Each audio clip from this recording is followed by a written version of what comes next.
Nearly a month and a half before the 2022 midterm elections, MSNBC host Tiffany Cross went on her show and blamed the followers of Tariq Nasheed and Kevin Samuels for the lack of enthusiasm for Stacey Abrams, her campaign for Georgia governor.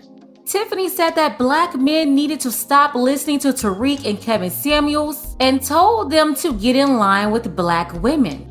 I will say, a lot of Black men sometimes feel like they're ignored or they're put down, particularly sometimes even by Black women in the media. So this is not that.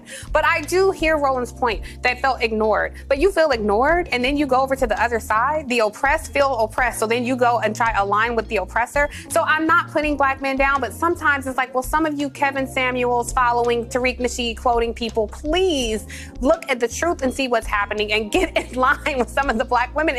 It's safe to say Tiffany's remarks didn't help Abrams. Now with the election over, Stacey Abrams defeated by Brian Kemp for the second time, just days before MSNBC abruptly cut off Tiffany Cross, firing the host after a nearly 2-year run on the network.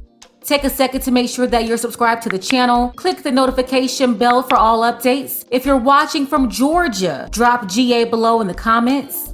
Before I go, I really do just want to say one quick thing about my friend, colleague, and sister, Tiffany Cross. She's not just my friend, she is my sister. I love her. I support her. I was boosting for her to get the show that she created, The Cross Connection, which she put her heart and soul into every day. And I just want to say that those on the far right who are attacking her on a social media app that I won't name, you don't understand how sisters move. So watch this space. We will be here. Her sisters will be here to support anything Tiffany Cross ever does. Know that. Believe that. That's tonight's readout. All in with Chris Hayes starts now. That's Joy Reid showing her support for Tiffany Cross and telling everybody they don't know how sisters move.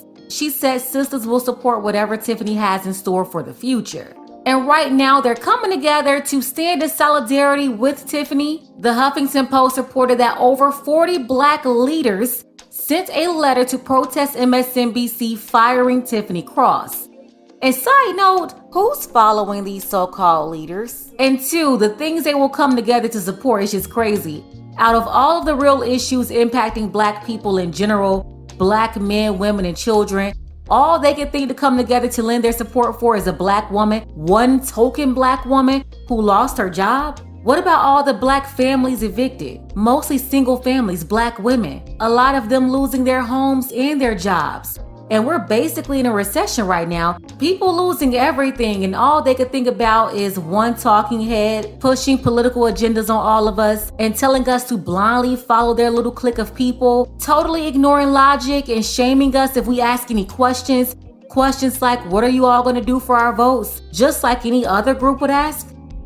Tiffany had a weekly Saturday morning show on MSNBC, the Young Turks calling it popular, and I'm still wondering how, when the ratings didn't really match that statement.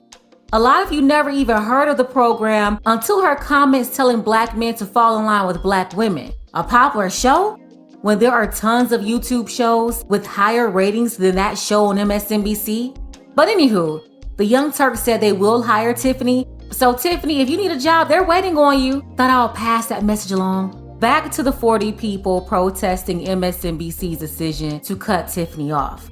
Not sure why these people are trying to make MSNBC sit down with them to talk about Tiffany's job. Like, move on. They don't want her there anymore. This is common practice in the mainstream media. And I'll let you in on a little secret. They never really wanted you there anyway, Tiffany. They hire a few folks to meet their quotas, and usually by the time the big election is over, they phase you out and replace you. They realized a long time ago you all are not influential, and the rest of us are not listening to you. We are not falling in line with you. Melissa Harris Perry tweeted in response to the news. She said, thinking this morning of Ann Curry, Soledad O'Brien, Tamara Hall, Jamel Hill, Tiffany Cross, those who know. Melissa Harris Perry was also fired by MSNBC back in 2016. And in her tweet, she recognized other female journalists who experienced a similar fate. I just can't get over it. Like, somebody take the little violin away. They're all coming together like they're trying to Me Too MSNBC. Oh yeah, Tarana Burke of Me Too. She's got Tiffany Cross's back as well. But guess who's running MSNBC right now? That will be Rashida Jones, a black woman. Yes, Miss Rashida Jones is the president of the cable news network MSNBC. She's been in that position since the 1st of February 2021. Miss Jones is the first black woman to lead a cable news network. She's about 41 years old, graduate of Hampton University. Shout out to Hampton. But yes, you have the boule leaders of the NAACP and all these other organizations coming together with the black feminists to somehow try to get Miss Jones to give Tiffany her job back. They all signed this letter, including Angela Rye, Tamika Mallory, Jemele Hill, Carrie Champion, Tarana Burke with Me Too International, another woman over the Black Feminist Fund. All the usual suspects. It's like Misandrists United. They all came together. And the honest truth, though, is Miss Jones could care less. And she's got people to answer to as well. None of those people want Tiffany there. Tiffany had a back and forth with Megyn Kelly and Tucker Carlson from Fox, and just like that, she's gone. Joy Reid speculated that it could have been that, and she also said that it could have been Tiffany's comments on Charlamagne the God show that she recently appeared on, making comments about Florida. Or Joy, could it be that Tiffany no longer served her purpose? Maybe it was time for them to get her out of there. The exact reason wasn't disclosed, so Tiffany and Joy Reid, Jemele Hill, and all her other friends, they can only speculate at this moment. What I know for sure is that Tiffany's attempts to influence black men to get on board with black women and Stacey Abrams didn't work. And wait, here's the part that they really don't want you to hear. It wasn't just black men. She didn't really influence black women either. The black people in Georgia who voted for Stacey, they had already made up their minds on voting for Stacey. In fact, the majority of black men and women who voted in Georgia voted for Stacey. You still have a lot of black people that sat out of the election. Either they didn't care to vote for Kemp or Stacey. That's the indifferent group. The ones Tiffany, Stacey, or any of these other so-called leaders failed to mobilize. At the time of this video, 98% of the votes reported. Brian Kemp received 53.4% of the votes, and Stacey Abrams was able to garner 45.8% of the votes. This time, the race wasn't close at all. Abrams losing to Kemp by nearly 300,000 votes, with 98% of the votes counted. 7 to 8 weeks prior to the election, when Tiffany was looking for an excuse for Stacey's low poll numbers, she and others tried to blame black men in Georgia. And back then, I was saying her issue wasn't just black men.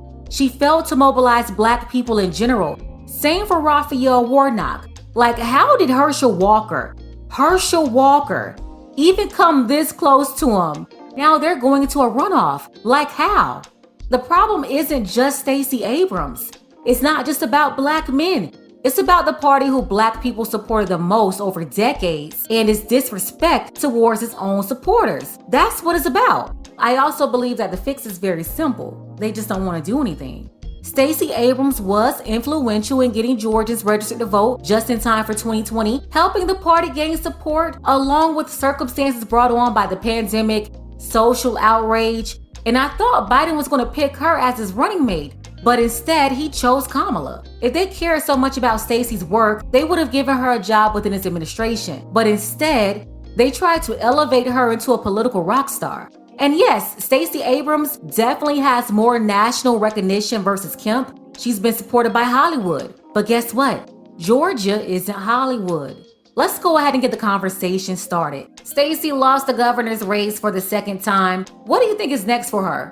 And Tiffany Cross, along with the Black Feminist Group, they're trying to get Miss Rashida Jones to put Tiffany back on. Do you think that Miss Jones, the MSNBC president, will help Tiffany and give in to the group's demands? Why is it that black women seem to have the OJ mindset? Like, I'm not black, I'm OJ. And although black feminists keep getting reminded that they're still black, word of Trick Daddy's America, gotta check that out, it was before Jay-Z's story of OJ, they choose to think it's just about black women and could care less about the entire group. Shout out to the brothers Byron T and Dark Power. I appreciate you both for your support. Don't forget that you can support this channel as well. Links to Cash App and PayPal are below. Ladies, fellas, want a balanced analysis, want the truth from a woman's perspective? Then you're going to want to subscribe to this channel and don't forget to like and share.